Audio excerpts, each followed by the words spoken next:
Hi, welcome, bonjour. My name is Brian Barbeau. I do stats and facts about my 4 favorite sports teams. This is my video. Today I'm going to be recapping the 2023 Colts regular season. They finished with a mark of 9-8, missed the playoffs, but far exceeded expectations this year. Coming into the season, the Colts had drafted number 5, Anthony Richardson, first overall in the NFL draft, in the 2023 NFL draft. In the brief time that he played this year, in 10 quarters, he scored 7 touchdowns. 4 of them were rushing touchdowns, 3 of them were passing. Unfortunately, in week 5, he blew out his shoulder on a designed run play. And he went down to the ground, clutched his shoulder, and it would turn out that he would have to have right shoulder surgery on his throwing arm. So backup Gardner Minshew, who we acquired from Philadelphia, and with Shane Steichen, our current head coach, took over the rest of the season. Played very solidly. He was 305 out of 490 passing attempts, 3,305 yards, 15 touchdowns, and 9 interceptions. The Colts this year, even though they missed the playoffs, they far exceeded expectations, my expectations. I thought coming into the year, this is a 4 or 5 win team. If they win at least 5 games this year, this is my premonition. If they win at least 5 games this year, that will be a good building year for them. Well, they exceeded it by almost twofold. They won 9. And with a 9-8 record, you think the Steelers' record is impressive with not having a non-losing season since 2003. The Colts have not had back-to-back losing seasons since Peyton Manning's rookie year in 1998. That is stupendous in itself. Zaire Franklin, our linebacker, led the way with 179 tackles. He led the team in tackles. Our safety, Julian Blackman, led the team with 4 interceptions. Kenny Moore the second, our cornerback, had 2 interceptions for touchdowns. He led the team in that department. That took place against Carolina in week 9, in a 27-13 win over the Carolina Panthers. Colts did absolutely nothing in the second half of that game. Kenny Moore scored more touchdowns than we had offense. So, unfortunately, he slowed down as the season went on. Michael Pittman Jr., our number 1 receiver, he had 109 receptions for 1,152 reception yards. He led the team in both categories, as well as having 4 touchdown receptions. I think he's a great player. I think he's a really good player, and he really elevated his game this year. But we need to either draft or go in free agency. I don't know who we're going to get. The Colts really lack a wide receiver that's a real dual threat, that runs good intermediate routes and that really runs a good fly route. That's a deep threat down the field. Now, it didn't help with Anthony Richardson being out for the season, because Minshew, as good as he played, he is a backup, good quality backup, probably the best backup quarterback in the NFL. However, he doesn't have a big arm, so the Colts aren't going to be, pushing the ball down the field with his big gunslinger arm. So a lot of plays were a lot of pick plays, a lot of intermediate passing routes. He still did a hell of a job, but they need their guy back. Areas of improvement for this team for going into 2024. The Colts have lacked an edge pass rusher. At times they've gotten after the quarterback this year, but it really shows. They're not. Offenses don't really fear them on defense. Particularly in the games against Houston, week 2, the last week of the season, against Derek Carr and the Saints, and against Baker Mayfield and the Buccaneers. These guys are gunslinging quarterbacks. They can heave the ball down the field and they can score in 2 and 3 plays if you give them a solid pass protection. The Colts do not get after the quarterback on a consistent basis. They need to draft, or they need to go in free agency and see if they can find someone. The problem is with free agency, the number one guy I would think they would try and target is Josh Allen from Jacksonville. Unfortunately, he's not going anywhere. He's going to be with Jacksonville for a long term. Aaron Donald's too old. Von Miller's retired. A couple other guys I can name off the top of my head, but they need to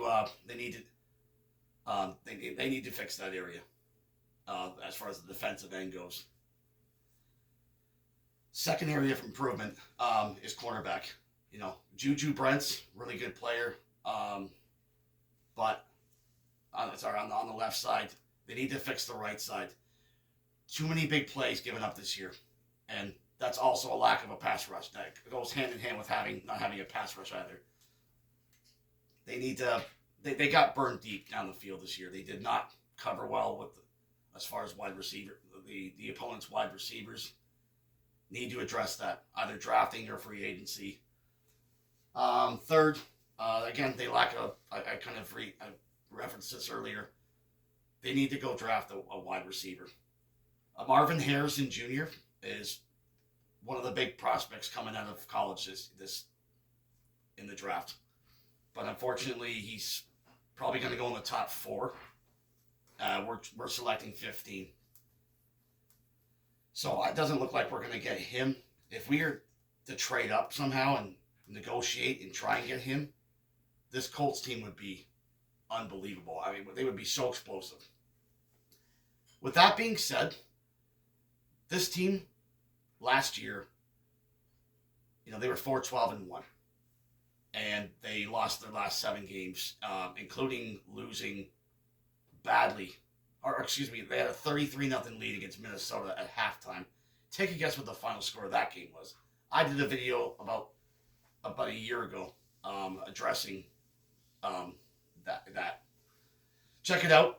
It was about a year ago. And I said we needed to go draft a quarterback. I actually recapped the 2022 season a year ago. And boy, was I animated. And C.J. Stroud, who I referenced in that video, who was Ohio State's quarterback at the time, ended up going 2nd overall in the draft. The Texans picked him up. How's that worked out? My premonition has come to fruition.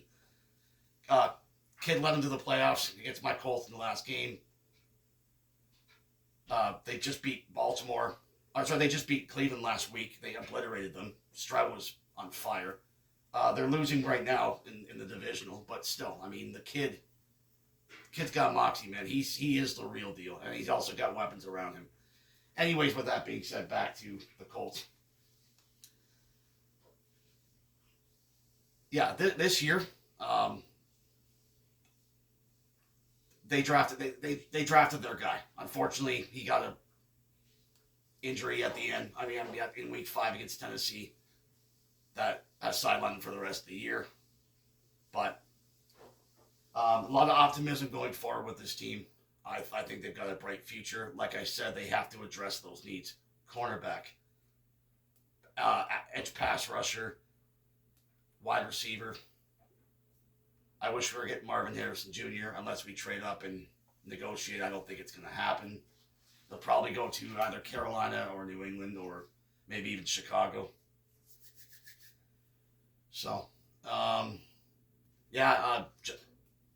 if you were to tell me at the beginning of the season that the Colts in the last game of the regular season would be 9-7, driving the ball down the field, down 6, with a chance to go win the game, and not just win the game and get in the playoffs, but also have a chance to win the division, and Jacksonville would miss the playoffs outright, I picked them to win the division by 1.5 miles. I would have thought you were crazy. I mean, I'm on cloud 9. Well, they didn't make the playoff. Well, you know what? They weren't even supposed to win 5 games this year, and they won 9. And they almost did. They almost won the division. They almost made the playoffs and almost won the division. So, they scored 396 points this year. They gave up 415. Last year, they scored 289. So, a drastic improvement on offense. A lot of that having to do with our first year head coach, Shane Steichen. Really coming up with a lot of offensive schemes that were really effective for the most part. A lot of run pass options. The Colts overall, between Richardson and Minshew, almost 4,000 passing yards, over 2,000 rushing yards by committee. Zach Moss led the team with 794 rushing yards. Jonathan Taylor, despite missing 7 games, had 741 on 169 carries. He led the team with 7 touchdown runs. But yeah, our starting quarterback goes down with injury after week 5. Our running back misses 7 games. They go 9-8. They lose the last game of the season, 4th down and 1. Minshew trying to pick play. Granson kind of muffs it, fumbles it, doesn't really get a good grasp, but get a good angle. He kind of falls off balance trying to catch the ball. A lot of optimism. I'm looking forward to 2024. So yeah, that's it for this video, guys. I'm done. Thank you very much for watching. I hope you thoroughly enjoyed this video just as much as we did producing it. Thank you for your support.